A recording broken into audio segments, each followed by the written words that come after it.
anak-anak Allah melihat bahwa anak-anak perempuan manusia itu cantik-cantik, lalu mereka mengambil istri dari antara perempuan-perempuan itu, siapa saja yang disukai mereka.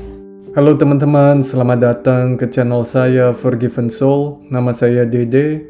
Hari ini kita bakal diskusi tentang raksasa dan malaikat jatuh. Ini bukan sebuah dongeng. Ini kisah nyata yang terjadi di zaman Nuh. Sejarah ini tertulis di kitab Kejadian dan juga di buku Enoch atau Henokh. Henokh adalah cucunya Adam dan Hawa melalui keturunan Seth. Inilah silsilah keluarganya Seth. Enoch adalah anaknya Jared dan dia adalah kakek buyutnya Nuh. Para malaikat, anak-anak surga melihat perempuan manusia dan menginginkan mereka, lalu berkata satu sama lain, "Mari kita pilih istri dari anak-anak manusia, dan kita beranak cucu." Anak-anak surga ini adalah malaikat yang diutus Tuhan untuk menjaga manusia, tapi malah turun ke bumi dan mengawini perempuan. Pemimpin mereka, malaikat Semyaza, berkata, "Aku khawatir kalian tidak akan setuju untuk melakukan perbuatan ini, dan hanya aku sendiri yang harus menanggung hukuman atas dosa besar ini." Dan mereka semua menjawab, "Mari kita bersumpah dan mengikat diri kita semua dengan sumpah serapah bersama, agar tidak meninggalkan rencana ini, tetapi untuk melakukan hal ini." Jumlah mereka seluruhnya ada 200 yang turun pada zaman Jared di puncak Gunung Hermon. Mereka menamainya Gunung Hermon karena mereka bersumpah dan mengikat janji di atas gunung itu. Menariknya, kalau kita nonton film barat yang diproduksi oleh Paramount, kita lihat intro ini. Apakah bintang-bintang ini mewakili malaikat jatuh yang bersumpah di Gunung Hermon?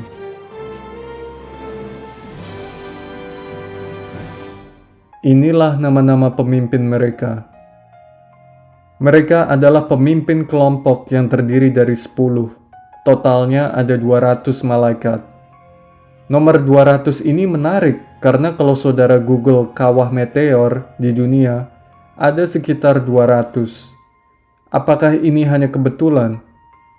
Dari kecil kita diberikan sebuah narasi bahwa kawah itu asalnya dari batu-batu meteor pada zaman dinosaurus. Mana pecahannya batu-batu meteor itu? Daerah kawah ini bersih, hanya ada lubang, dan jumlahnya 200. Malaikat-malaikat ini ngajarin manusia tentang jimat, mantra, dan memperkenalkan mereka pada berbagai jenis tumbuhan. Dari 20 pemimpin malaikat itu, yang paling ganas adalah Azazel. Azazel ngajarin manusia cara membuat pisau, pedang, perisai untuk perang. Dia juga yang ngajarin perempuan untuk pakai makeup dan kosmetik biar lebih cantik, seperti eyeliner, maskara, fondasi, bedak, dan lipstick. Semyaza dan Armaros ngajarin mantra dan cara memotong akar tanaman. Barakiel ngajarin astrologi dan zodiak. Kokabiel mengajarkan konstelasi bintang di langit. Cazakiel mengajarkan manusia tentang tanda-tanda awan. Arakiel mengajarkan manusia tentang tanda-tanda bumi. Syamsiel mengajarkan tanda-tanda matahari. Sariel mengajarkan manusia tentang pergerakan bulan. Banyak orang bertanya, apakah malaikat itu punya tubuh? Bagaimana dia bisa ngambilin perempuan? Iya, mereka bisa berubah bentuk sebagai manusia. Mereka disebutnya shapeshifter.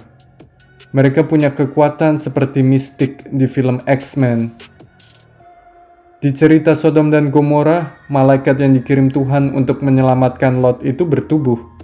Bahkan dia mau diperkosa sama tetangganya Lot. Ada juga banyak patung skulptur dan lukisan yang menggambarkan malaikat berhubungan seksual bersama perempuan. Pada waktu itu, orang-orang raksasa ada di bumi. Ketika anak-anak Allah menghampiri anak-anak perempuan manusia, dan mereka pun hamil dan melahirkan raksasa-raksasa besar yang tingginya 3.000 els. Anaknya campuran malaikat dan perempuan manusia itu disebutnya Nephilim.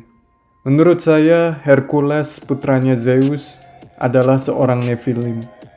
Begitu juga Goliat, Gatot Kaca, Nyi Roro Kidul, dan makhluk-makhluk dongeng yang kita tahu di masa kecil. Apakah ini alasannya banyak bangunan kuno mempunyai pintu yang besar?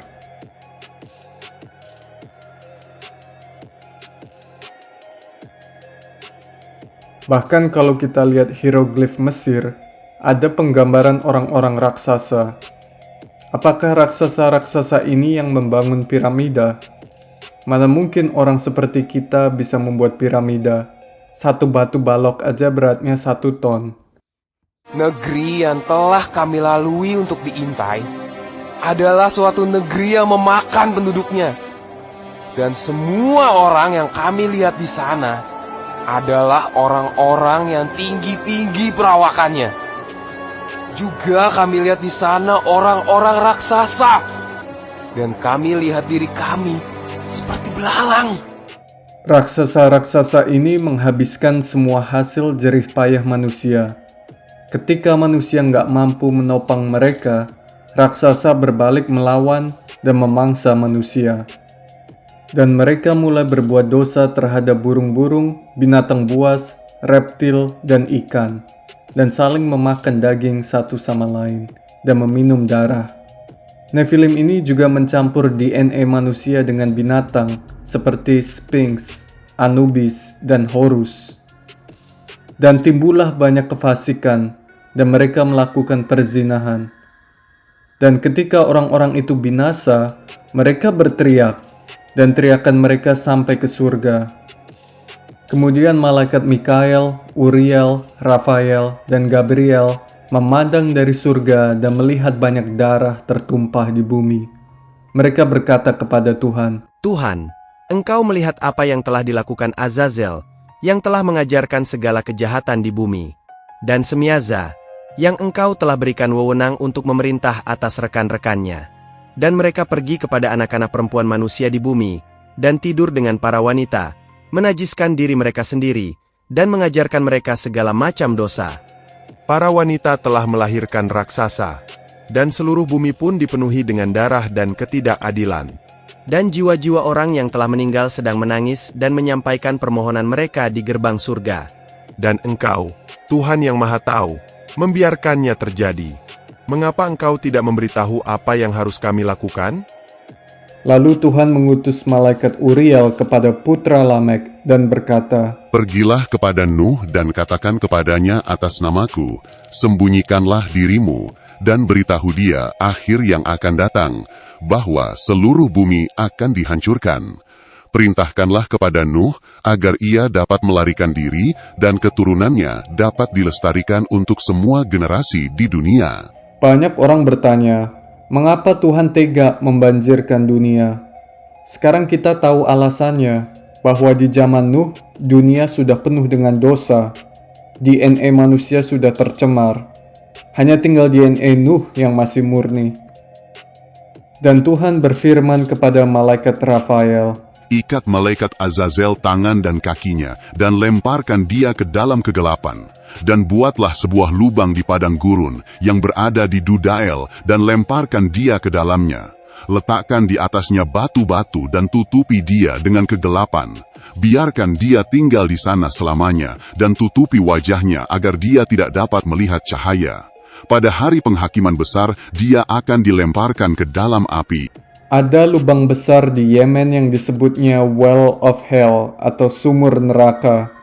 Lubang ini konon diketahui sebagai penjara iblis yang lebarnya 30 meter. Diperkira sekitar 250 meter dalamnya. Apakah ini lubang Dudael di mana Azazel dikurung? Dan Tuhan berfirman kepada malaikat Gabriel, Pergilah melawan orang-orang durhaka yang terkutuk, dan lawanlah anak-anak hasil perzinahan Nephilim. Kirim mereka untuk saling berperang, agar mereka saling menghancurkan dalam pertempuran. Dan tidak ada permintaan yang mereka ajukan kepadamu yang akan dikabulkan untuk bapaknya, karena mereka berharap untuk hidup kekal. Dan Tuhan berfirman kepada malaikat Mikael, Ikatlah Semyaza dan para pengikutnya yang telah bersatu dengan perempuan, dan ketiga anak-anak mereka saling membunuh, dan mereka telah menyaksikan kehancuran orang-orang yang mereka kasihi. Ikatlah mereka dengan kuat sampai hari penghakiman, di mana pada hari itu mereka akan dibawa ke jurang api. Sebelum peristiwa-peristiwa ini, Henokh disembunyikan oleh Tuhan, dan tidak seorang pun tahu di mana dia. Tuhan menyuruh Henokh berkata ke malaikat-malaikat jatuh, Kalian telah mendatangkan kehancuran besar di bumi, dan kalian tidak akan mendapatkan kedamaian maupun pengampunan dosa. Lalu Henokh pergi dan berkata, Azazel, engkau tidak akan mendapatkan kedamaian. Hukuman berat telah dijatuhkan kepadamu. Engkau tidak akan mendapatkan toleransi, dan permohonanmu tidak akan dikabulkan, karena kejahatan yang telah engkau ajarkan. Semua malaikat-malaikat jatuh ini ketakutan dan gemeteran. Mereka memohon Henokh untuk membuatkan permohonan bagi mereka, supaya mereka dikasih pengampunan. Karena sejak saat itu, mereka nggak bisa bicara dengan Tuhan, maupun ngangkat mata mereka ke langit, karena malu atas dosa-dosa mereka. Kemudian Henokh menulis permohonannya, dan membacakannya ke Tuhan. Tetapi permohonan mereka tidak dikabulkan. Dan mulai sejak itu, malaikat-malaikat jatuh ini nggak bisa naik ke surga lagi. Tuhan memberi pesan kepada malaikat jatuh melalui Henokh. Mengapa kalian meninggalkan surga yang tinggi, suci, dan abadi, dan berhubungan badan dengan perempuan, mengambil istri bagi diri kalian sendiri, bertindak seperti anak-anak bumi, dan memperanakkan raksasa? Kalian telah menajiskan diri dengan darah perempuan, dan telah memperanakkan dengan darah-darah. Kalian telah bernafsu terhadap daging dan darah, seperti yang dilakukan oleh anak-anak manusia yang mati dan binasa. Aku memberi manusia istri, agar mereka dapat melahirkan anak-anak, sehingga tidak ada kekurangan apapun bagi mereka di bumi. Tetapi kalian hidup dalam kehidupan kekal. Oleh sebab itu, aku tidak memberikan istri untuk kalian, karena bagi makhluk-makhluk rohani di surga, surga adalah tempat tinggal mereka. Sekarang, para raksasa yang dihasilkan dari roh dan daging akan disebutnya roh-roh jahat atau evil spirit di bumi, dan di bumi pula lah tempat tinggal mereka. Roh jahat itu bakal menyiksa, menindas, menyerang, berperang, dan mendatangkan kehancuran di bumi. Mereka tidak makan, tapi tetap merasa lapar dan haus, dan menyebabkan kekacauan. Dan roh-roh ini akan bangkit melawan anak-anak manusia, karena mereka berasal dari perempuan. Sekarang kita tahu dari mana roh-roh jahat ini asalnya. Kalau kita main jalangkung, Ouija board, atau seorang dukun manggil jin untuk nyantet orang, yang datang itu evil spirit, yang dulunya raksasa. Roh mereka nggak bisa ke surga, karena mereka bukan ciptaan Tuhan, dan tidak tertulis di buku kehidupan. Jadinya mereka gentayangan di bumi selamanya, dan motifnya selalu menggoda manusia. Terima kasih teman-teman telah nonton video ini. Misi saya adalah mengekspos kebohongan yang ada di dunia ini. Apakah Hercules, Goliat, Gatot Kaca, Nyi Loro Kidul itu kisah nyata? Coba saudara research tentang Nephilim, atau 200 kawah meteor, dan gedung-gedung kuno yang pintunya besar. Semoga video ini bisa membuka mata saudara. Kalau saudara suka channel ini, jangan lupa subscribe dan share ke teman-teman ya. God bless you. Dalam nama Bapa Yahuwah dan Mesias kita Yahusha HaMashiach kita berdoa. Amin.